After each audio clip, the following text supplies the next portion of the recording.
معاشرہ میں رہتے ہوئے آدمی کو چاہیے کہ ایک دوسرے کے اندر جو کمی ہے اس کو دور کرے، ایک دوسرے کی مدد کرے،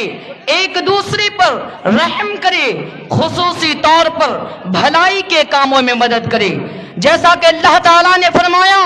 وَتَعَاوَنُوا عَلَى الْبِرِّ وَالتَّقْوَى وَلَا تَعَاوَنُوا عَلَى الْإِثْمِ وَالْعُدْوَانِ، تم نیکی اور تقوی کی بنیاد پر ایک دوسرے سے تعاون کرو اور گناہ زیادتی پر ایک دوسرے سے تعاون نہ کرو۔ یہی وجہ ہے کہ جب مہاجرین مکہ چھوڑ کر مدینہ آئے تو رسول اللہ صلی اللہ علیہ وسلم نے انصار مدینہ ان کا مواخطہ کرایا اور انصار اپنے جذبۂ ایثار میں کہا ہمارے آدھے مال و خیت وغیرہ مہاجرین کو دے دیجئے، جیسا کہ حضرت انس بن مالک رضی اللہ عنہ بیان کرتے ہیں کہ حضرت عبد الرحمن بن عوف رضی اللہ عنہ نے ہجرت کر کے ہمارے پاس تشریف لائے تو رسول اللہ صلی اللہ علیہ وسلم نے ان کے اور حضرت سعد بن ربیع رضی اللہ عنہ کے درمیان بھائی چارہ قائم کیا، جو کہ بہت بڑا مالدار تھے۔ انہوں نے حضرت عبد الرحمن بن عوف رضی اللہ عنہ سے کہا میں انصار میں سب سے زیادہ مالدار ہوں اور یہ بات انصار کو بھی معلوم ہے، تو میں اپنا مال دو حصوں میں تقسیم کرتا ہوں، ایک حصہ میرے لیے اور دوسرا آپ کے لیے، اس کے علاوہ میری دو بیویاں بھی ہیں، آپ کو ان دونوں میں سے جو زیادہ اچھی لگے میں اسے طلاق دے دیتا ہوں اور جب اس کی عدت پوری ہو جائے تو آپ اس سے شادی کر لیں۔ حضرت عبد الرحمن بن عوف رضی اللہ عنہ نے کہا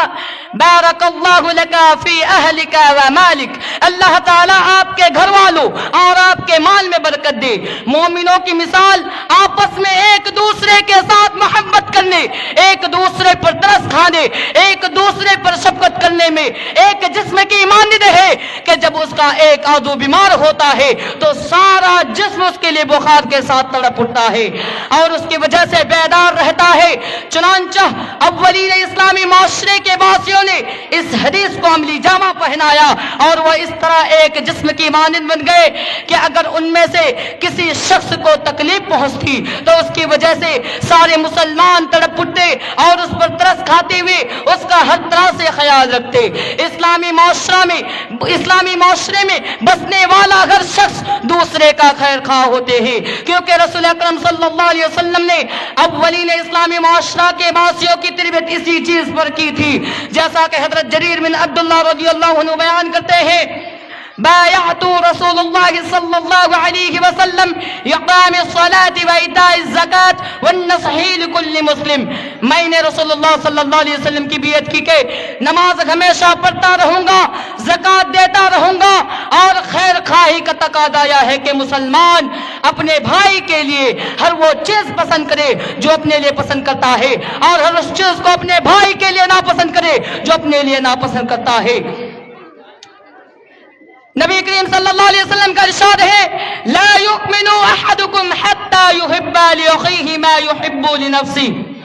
تم میں سے کوئی شخص کامل ایمان والا نہیں ہو سکتا یہاں تک کہ وہ اپنے بھائی کے لیے بھی وہی چیز پسند کرے جو اپنے لیے پسند کرتا ہے۔ نیز فرمایا من نفس عن مؤمن کربة من کراب الدنیا نفس اللہ عنہ کربة من قراب یوم القیامہ ومن یسر على معسر یسر اللہ علیہ فی الدنیا والآخرہ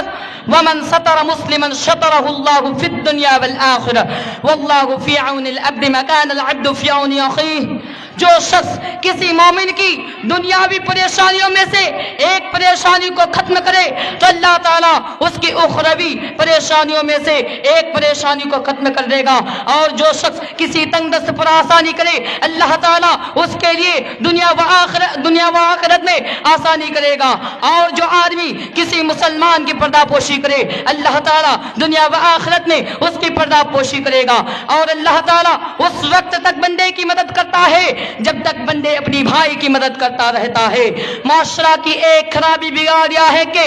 عورتیں گھر سے بے حیا ہو کر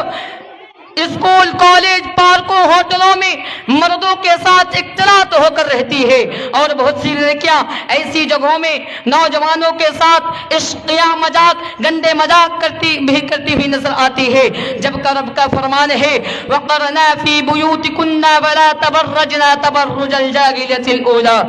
اور اپنے گھروں میں ٹک کر رہو اور قدیم زمانہ جاہلیت کی طرح بناؤ، سنگار کا اظہار مت کرو۔ اسلامی معاشرے میں رہنے والے خواتین و حضرات باہمی اختلاط سے پرہیز کرتے ہیں، کیونکہ نبی کریم صلی اللہ علیہ وسلم کا ارشاد گرامی ہے لا يخلون رجل بامرأة الا ومعها ذو محرم